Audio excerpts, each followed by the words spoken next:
Chairman said, all protocols observed. I'm so glad to be here. I had to leave a lot of things to come here. I left a sick wife at home.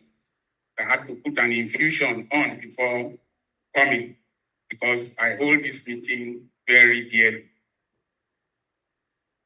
I don't know if there is any Otokutu man here or a Bronto man here that has arranged this meeting. There was a plane that was flying and the cabin crew announced that there was a woman in labor. And they hurriedly went to look at the manifest and saw one Dr. Smith. Said, thank God we have a doctor in the aircraft. And they went to meet the man that we have a woman in labor. Please come and take the delivery. The man said that he's a doctor of letters. How can you set me up? You brought Dr. Sam Amadi, brought a senior advocate, brought all the lawyers, then you came to put me among reasonable people. I suspect that because you are from Erimu and you have never been very good to a front of people, that's why you decided to set me up. But I thank God I prepared for today. When companies and governments were inviting me to speak, to give lectures, when they just turn, they will just look at my qualification and they will only see MBBS Ibadan. This is 40 years I've left medical school. I decided to go and read the social sciences. So at the age of 56, I went to read the master's in public admin through the encouragement of his younger brother. And at 58, I graduated with a master's. I made 10 days the best graduating student in that class. So at least I have some little inkling into what to say. Is constitutional amendment a panacea to Nigerian problems? You will decide at the end. Leo Longanesi said that if you have two idiots, if you have one idiot, you have an idiot. If you have two idiots, then you have two idiots. But if you have 10,000 idiots, you have a political party. Idiots are not necessarily foolish people. Politicians don't look at me like that. You can't do me anything. People wonder why I say the things I say. I'm 65. In Yoruba language, say, 65, there's nothing I'm looking for. I can't give orgasm anymore. I'm a 2-minute man. So if you want to kill me. I will just say the truth, and if you like.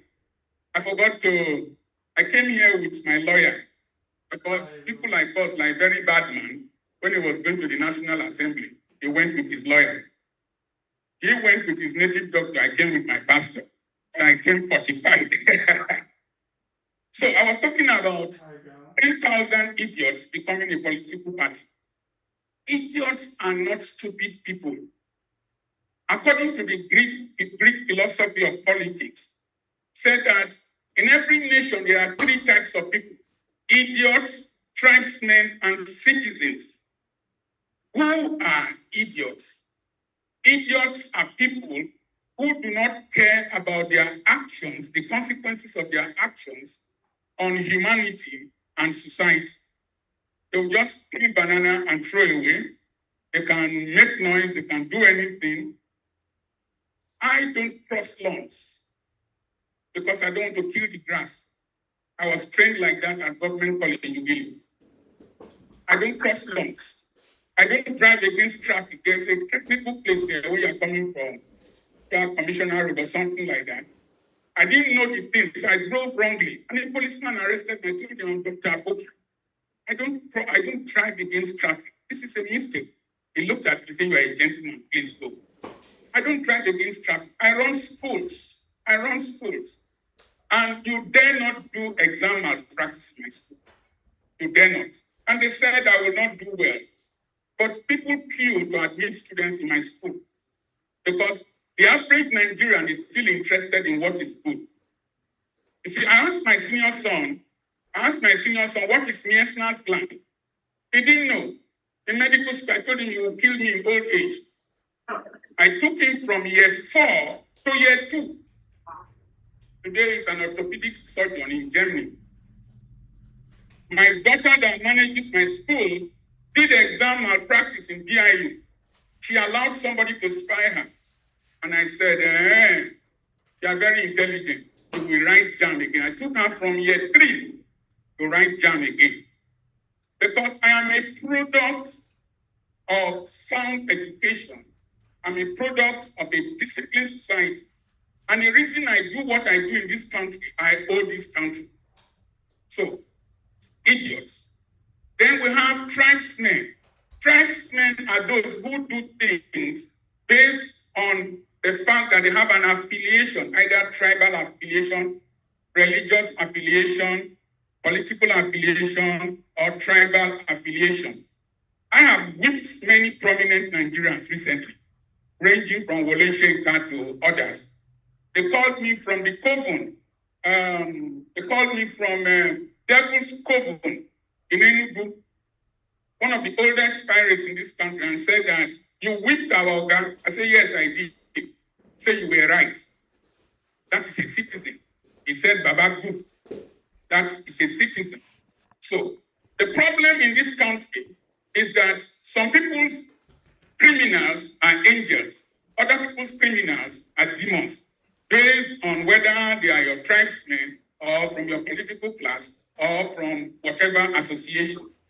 For this nation to change, we must have laws that deal with people when they fall short of expectation, irrespective of political parties. Like the example you gave of the Republican electoral officer in Georgia also that refused to toe the line of Donald Trump, it's because that person is a citizen. She's not an idiot. And she knows that there will be punishment. There's one man called Blegogovich, the former governor of Barack Obama's state, Illinois. He sold Barack Obama's seat. They jailed him so that no other person will try. In this country, where criminality and misbehavior is not punished, no matter the constitutional amendment you make, nothing will happen. I told you I run a school, and if you fail mathematics, you fail English, we don't promote you. And a child failed, went to call his father. The father wore a mighty regalia, came to meet me in the school, that I should promote the daughter. I said, King, if this child becomes a doctor tomorrow, she will kill me in old age. So I must insist that she passes mathematics and English before I promote her. Whether you take them away or not, I don't care. So then the next thing is tribesmen. How do we change tribesmen? Okay, I talked about citizens. Tribesmen will need reorientation and re-education. The problem with Nigerians is that they are stone deaf to learning. When you're talking to a Nigerian, it will give you comparative stupidity. Like I said, you said, what of the contract? The one of the Ageli did in Ndokwa. Comparative stupidity. Stupidity is not comparative. Stupidity is stupidity. And it should be called stupidity. So, you must reorientate people. Tell them that poverty does not belong to APC or PDP. That poverty is not. Peter Obi was saying it, no person listened. He said you won't buy bread separately in the mosque or separately in the church. And one man in Lagos, commissioner in charge of gutters, Ibokwe, was talking about that. A few days back, he's complaining that his wife went to buy rice, 100,000 naira a bag. Rice does not know APC or PDP. We should have listened to Peter Obi when he was saying that this economy and this country will affect all of us. But you see, to combat a Nigerian from his health position is very difficult, particularly in a religious setting like us. I'm an ordained clergyman, but religion is an assassin of the intellect, makes people stupid. Prayer is the key, prayer is the key, prayer is the master key. Jesus started with prayer and ended with prayer. You are an idiot. He didn't start with prayer, he didn't end with prayer. Jesus started with responsibility and identification of purpose. Don't you know I should be about my Father's business? And he grew in stature and wisdom and obtained favor from God and man. That's why the average African Christian is an irresponsible person, parasitic on God. If you see where prayers are heaped in heaven, Africa has the biggest warehouse. If you go to where patents are registered in heaven, you won't see anyone. If you shout the loudest amen, you get the biggest miracle. Are you mad? How do deaf and dumb people get healed? And you will see professors don't look like that. You will see professors and lawyers, even senior advocates, shouting the loudest. Somebody say, wow, wow. So it is one of the problems we have in this country is the ability to reorientate the mind of a Nigerian. Because Colin Powell said, no matter the plans, no matter everything, the human factor remains the most important factor. Pence, the vice president, on June 6th, could have supported Trump if he was a tribesman, but he was a citizen. What we need in this country is more of citizenship, that is, not by birth or whatever, by reorientation and putting Nigeria first before any other thing. And citizenship also, we've had CBD, community-based development. We have CDD, community-driven development. And when I was going to speak to Owolobo Development Union, I came up with CID, community-initiated development. That is to say, if you come from a community and there are problems, you come from Nigeria, there are problems, provide a solution initiated by you to that question. We talk about tribalism. I'm not an Igbo man, but you must have seen several of my posts on why do you hate the Igbo man in his own country and all that. My children answer Igbo names. I did youth service in Igbo land. They were born there. So I want to practice national unity by making my children answer Igbo names. Am I talking to somebody? Now, I heard that girls in Ozoro, that they don't have sanitary towels to use. Some of these girls they're not going back to rags because sanitary towels and even tissue paper are very expensive. When I heard it, Salimo Wicks Foundation and us, we went and I raised money online. And then we heard that some of the girls, they sell snacks in the corridors of the university, sell recharge cards and whatever, just to train themselves. And I posted it on my YouTube channel that I wanted to raise money to give 50,000 each to each of the students to boost their business, because we found out that with 20,000 you can make 2,000 naira a day. So God helped me. A woman gave me 500,000. Somebody brought 100,000 from Japan. I added money to it, made it 1 million naira. And we were able to give 50,000 naira each to 20 undergraduates. I don't know them. So, like as you build the computer center, you are taking an initiative. We cannot start complaining about government. I'm from Effurun. I'm building a polytechnic there because I needed to build an institution, not in a book carrying type, that will raise people who will not look for jobs. They will become entrepreneurs immediately they graduate. That is my own contribution. But we see we have a nation. If you go to Marco Chipola's principle of stupidity, he said there are stupid people. Stupid people are those who cause harm without benefiting. And then there are intelligent people. Intelligent people contribute to society, and then they benefit from society. And then he said that there are bandits. Bandits are those who take from society and never contribute. Majority of Nigerians are bandits. We always want to take from society without contributing to society. Whatever I'm doing is because of what government did for me at Government College Ugeli. I was able to school with Ogobine's children, Rewane's children. I'm at FGC Warri. I went to FGC and Government College Ugeli. If not for government, I wouldn't be speaking to you. Because I grew up in Okere. I used to hawk firewood from Okere to Obaho. I would have been taller than this if not for the firewood I carried on my head.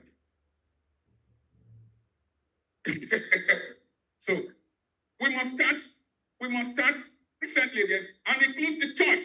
The church in Nigeria is one of the most irresponsible institutions. They will pay tithes to us, pastors, give offerings to us, pastors, who will build schools the members cannot attend. We'll build universities, our members, don't look at me like that. I will flog your papa, you can't do me anything. I will whip him, you can't do me anything. What did happen?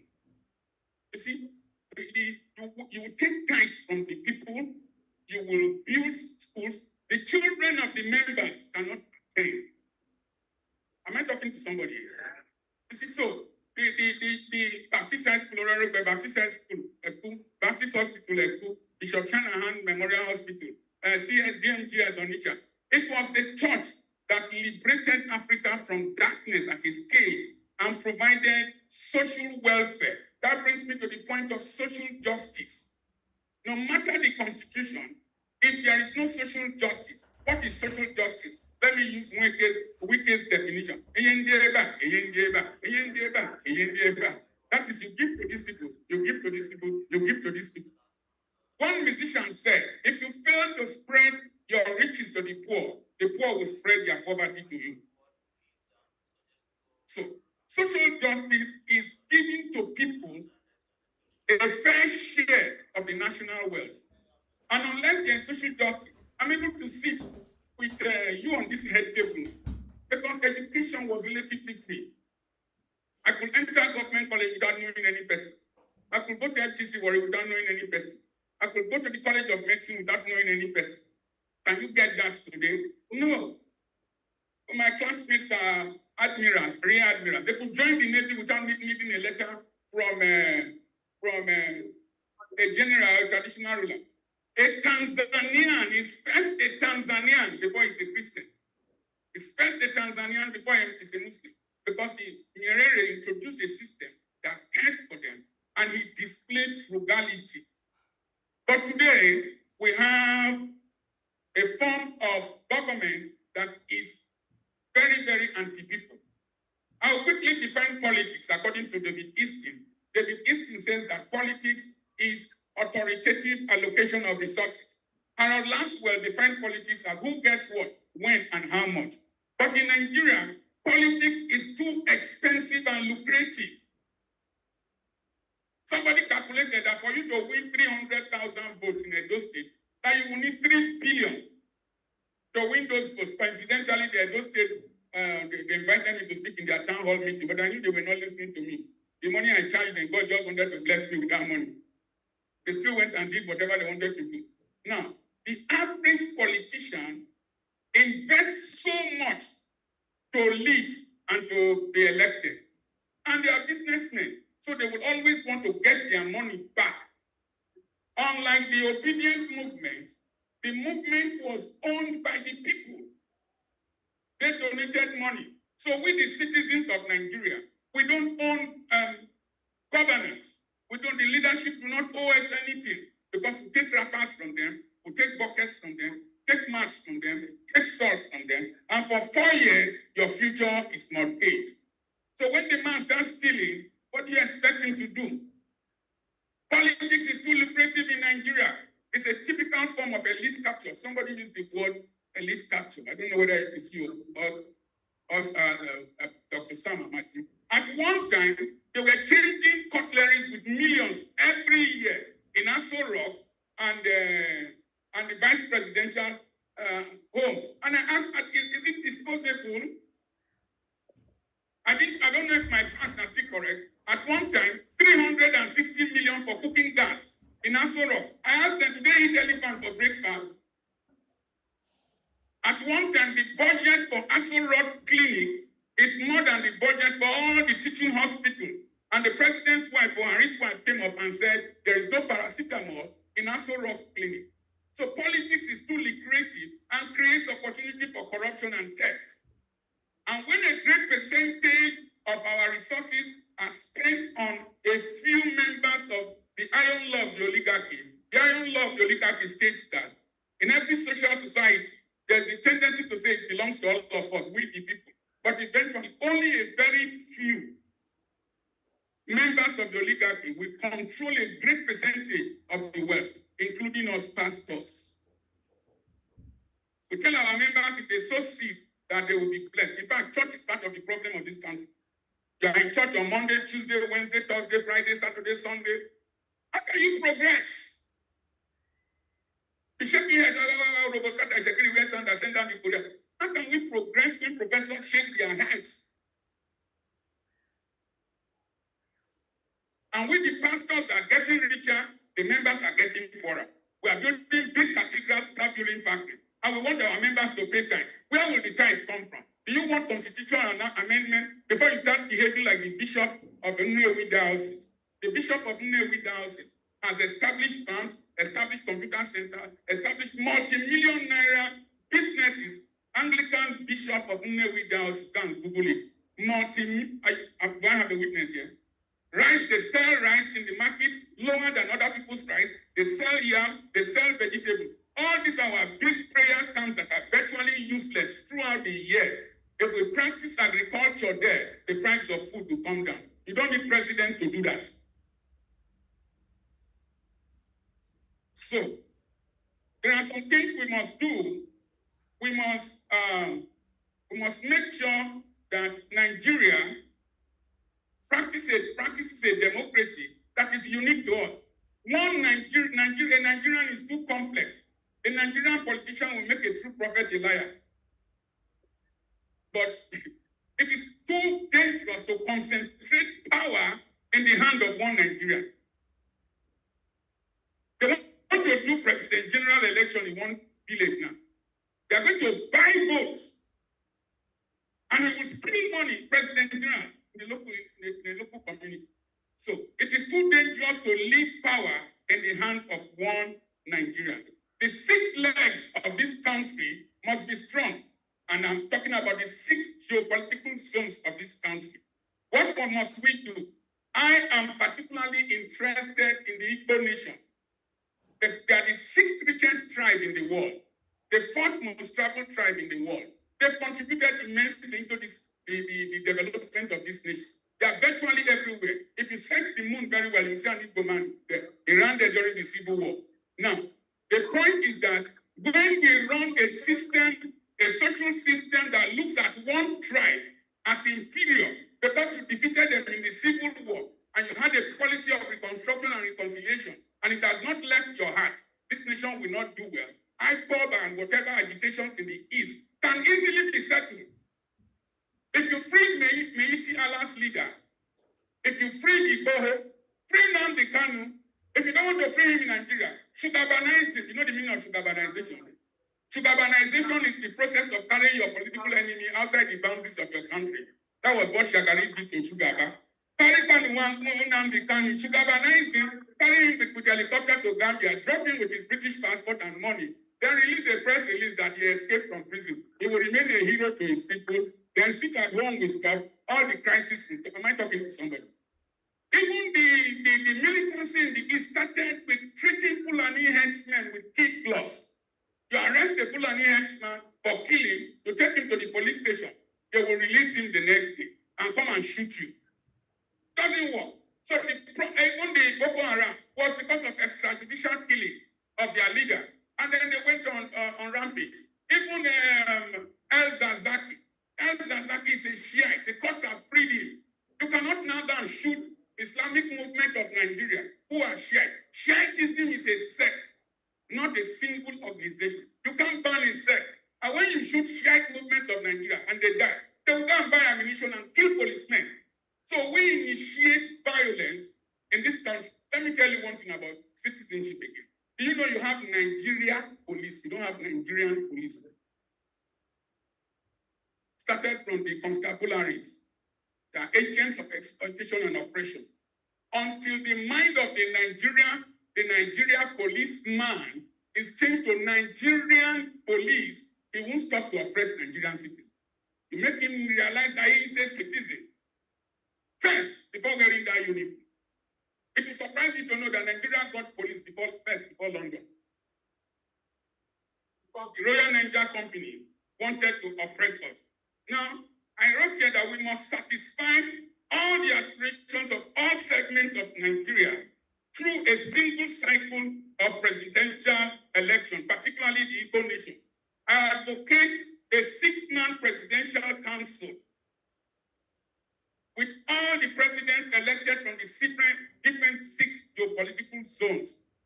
I advocate that we should not have national parties. National parties is another form of internal colonization by a few minorities who feel that it is their birthright to always rule. That's why Gaduje can come up and say that I will be brothers, no vessel. That's why Gaduje can come up that we will use the template we used in Edo State in Ondo State. Now, what template did you use? What is Gaduje doing in Edo State? Ideally, if political parties are based on zones, don't come and campaign in Delta State, campaign in your area.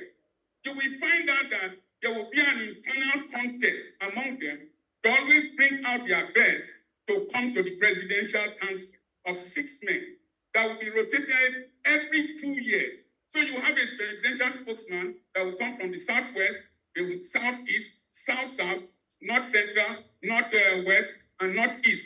And in 12 years, instead of one man holding onto power for 8 years, 12 years, the 6 geopolitical zones will have ruled and they will arrive at decisions by consensus.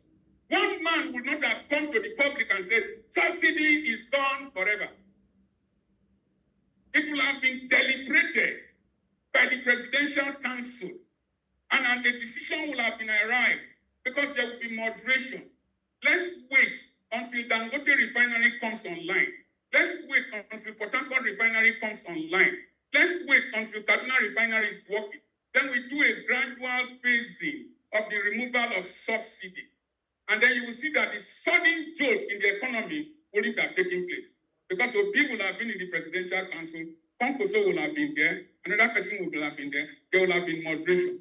Even in my family, I discovered that with my wife, there was always contention. There's so much contention for the center. Don't mind me, I'm the only pastor that quarrels with his wife. Forget all these ones that stay with their wives in billboards. If those billboards can talk, you will see they will be shaking like that.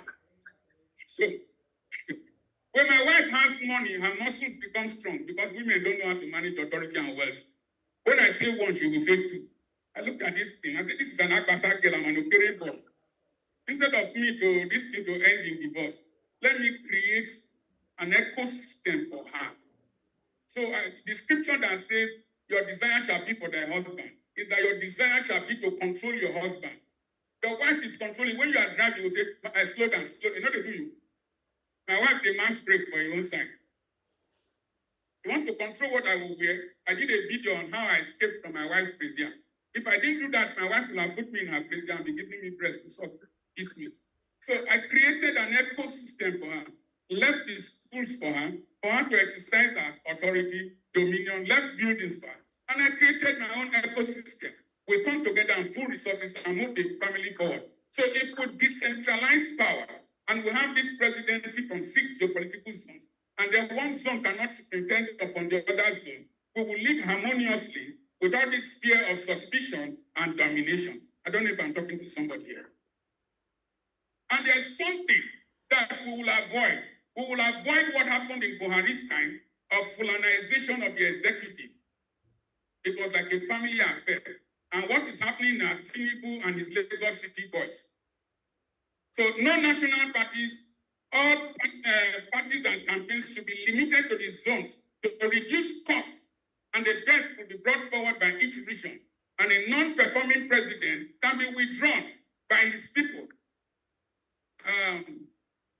The cost will be reduced drastically, and then the next thing is that each president will have a minister under him.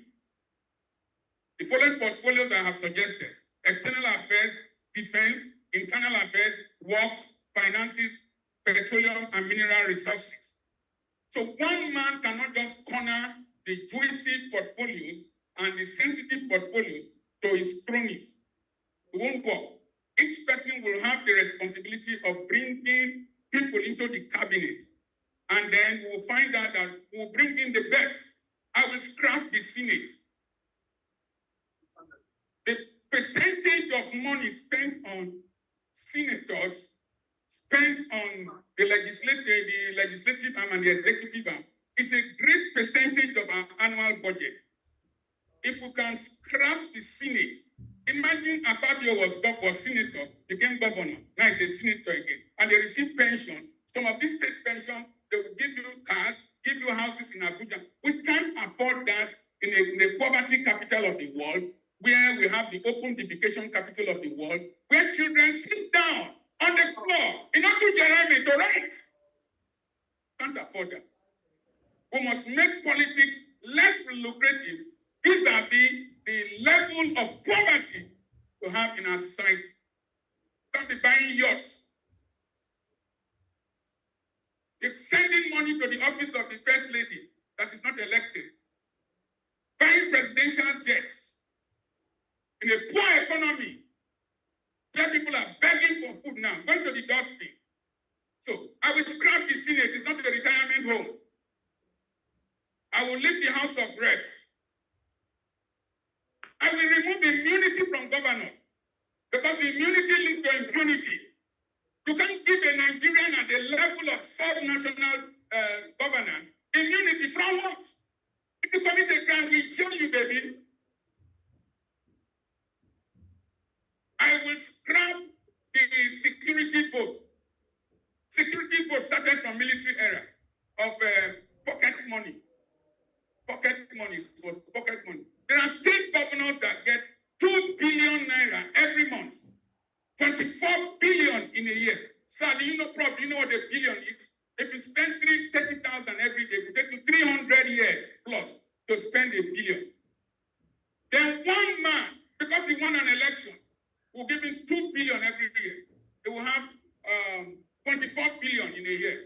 Then he will have times 4, 96 billion. Times 2 years, 112 billion. For doing what? For constructing roads that you use crayon to paint. For doing what? I want somebody to answer me. 100 and something billion is the budget of Lesotho. The budget of some countries. We can't afford that. Scrap the security, but use it to equip the police. All this Boko Haram, look at Ukraine. Ukraine is no longer flying to canal jets. They use drones. How can you kidnap 200 students and carry them? How many Hilux buses did you use? How many coastal buses did you use? You carry them from one state to another state. The drone cannot track them. We are not serious. We are not serious. The problems of Nigeria can be solved very quickly with serious-minded people. But we've never had serious-minded people rule us. Look at Buhari went to visit Gowon in London. Gowon that mismanaged opportunity, said money is not a problem, how to spend it. Then he came with Wayo prayer down and down. Don't look at me like that. Then Buhari now ran and visited him. So you destroy our country, then you go to another person's country that has been properly built. Only God will punish people in this country. So I'm angry.